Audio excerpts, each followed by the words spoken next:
신약 성경의 사복음서는 그 어떤 것도 아닌 오직 예수 그리스도의 복음을 전하고 있습니다.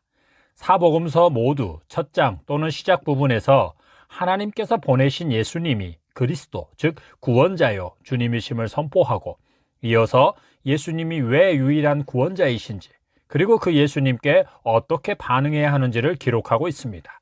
이것이 사도들이 예수님의 교회, 곧 예수님의 양들에게 전한 복음입니다. 예수 그리스도의 복음은 무엇입니까? 기쁜 소식입니다. 그러면 하나님께서 예수님을 하나님께서 쌓아두신 복의 창고를 여는 만능 열쇠로 우리에게 주셨다는 그런 식의 기쁜 소식입니까? 아닙니다. 이렇게 가르치거나 이런 식으로 알고 있는 자들은 복음을 전혀 알지 못하는 자요, 복음을 경험해 보지도 못한 자들입니다. 그래서 그들은 복음에 합당하게 산다는 것이 무엇인지도 모르고 그렇게 살지도 않는 자들입니다. 그들의 종교적인 면이 아니라 일상의 삶을 자세히 들여다보십시오. 그들에게도 천주교나 불교나 힌두교 등의 종교에 있는 종교의식과 전통, 그리고 종교적인 영성이 있습니다. 또한 그들에게서도 종교적인 능력이 나타나며 자칭 종교적인 간증거리도 있을 수 있습니다. 그러나 그들은 예수 그리스도의 복음을 경험하고 복음에 합당하게 사는 자들이 아니라 그저 기독교인이라는 종교인으로 사는 것일 뿐입니다. 분명하게 기억하십시오. 예수 그리스도의 복음은 먼저 창조주요 거룩하시고 공의로우시며 사랑이신 하나님께 기쁜 소식입니다.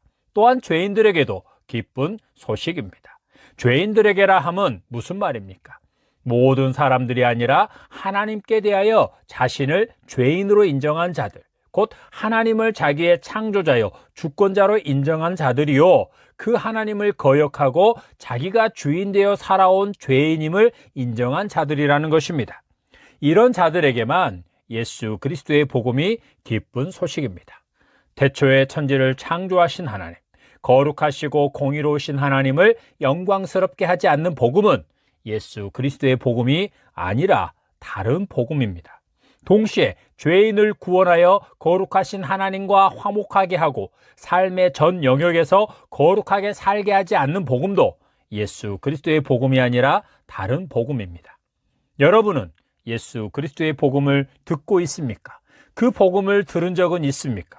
그리고 그 복음의 능력을 경험해 보셨습니까? 예수 그리스도의 복음은 무엇입니까? 창조주 하나님께도 기쁨이요 죄인들에게도 기쁨이 되는 복음은 무엇입니까? 그것은 예수님께서 인간의 몸을 입고 오신 성육신과 3년 또는 3년 반 동안의 예수님의 삶, 그리고 그 기간 동안에 예수님께서 행하신 일과 가르치시고 선포하신 말씀입니다.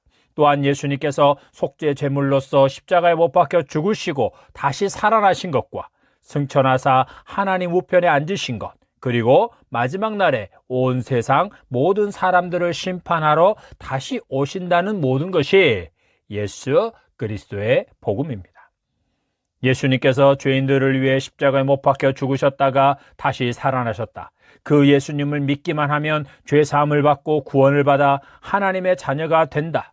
그리고 하나님의 돌보심과 공급하심을 받고 하나님의 복을 받고 살다가 영원한 천국에 가게 된다는 것은 복음의 일부분일 뿐입니다. 아니, 이런 가르침은, 이런 식으로 복음을 너무도 축소시킨 것은 대부분의 경우 복음을 왜곡시키고 변질시키는 결과를 가져옵니다.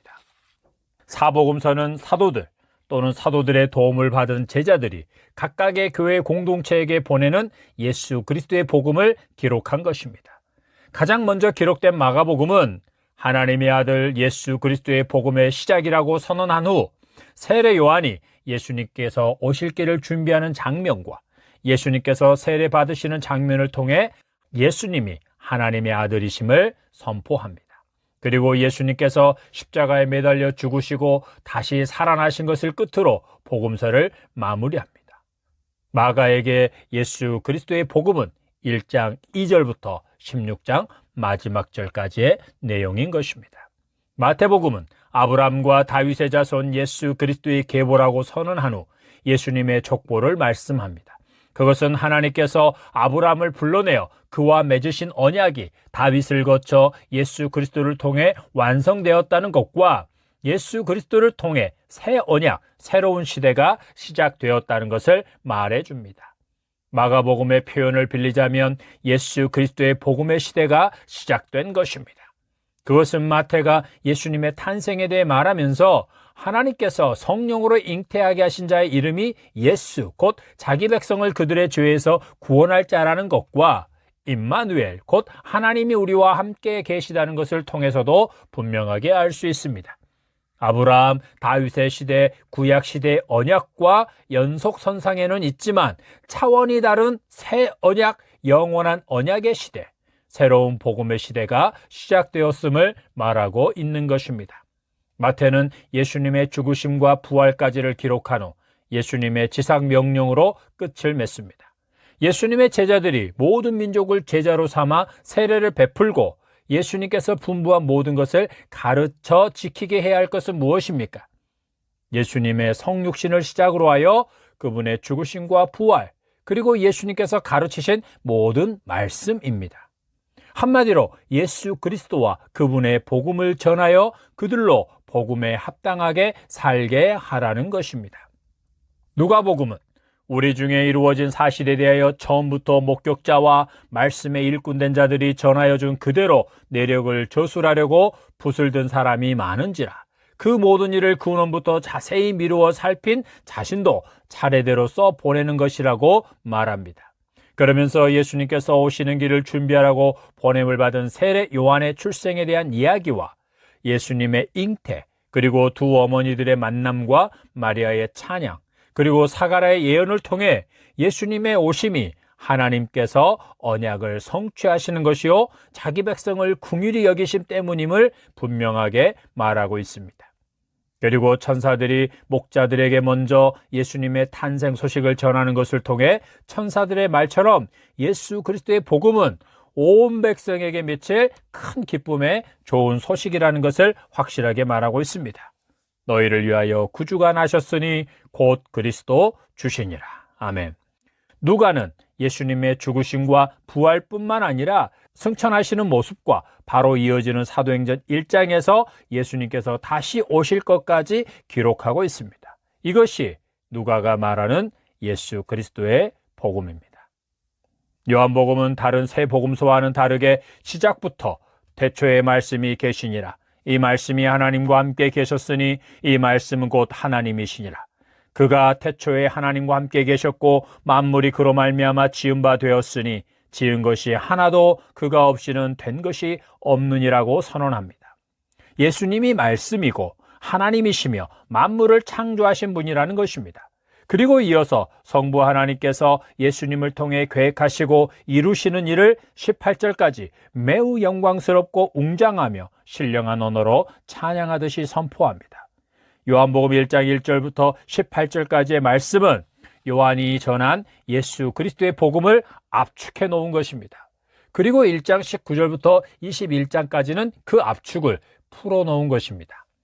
특히 요한복음은 예수 그리스도의 복음의 능력을 직접적으로 언급하고 있습니다. 14장에서 예수님께서는 죽으시기 전날에 세상에 남겨질 제자들에게 위로와 격려와 당부의 말씀을 하시면서 보혜사 성령이 그들 가운데 임하면 예수님이 아버지 안에, 제자들이 예수님 안에, 예수님이 제자들 안에 계시는 것을 알게 될 것이라고 말씀하십니다.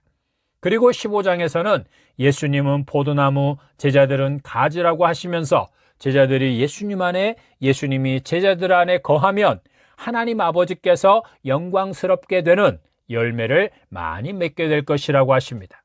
또한 17장에서는 하나님 아버지께서 예수님 안에, 예수님이 아버지 안에 있는 것 같이 제자들과 제자들을 통해 믿게 될 성도들도 다 하나가 되어 하나님 아버지와 예수님 안에 있게 해달라고 기도하십니다.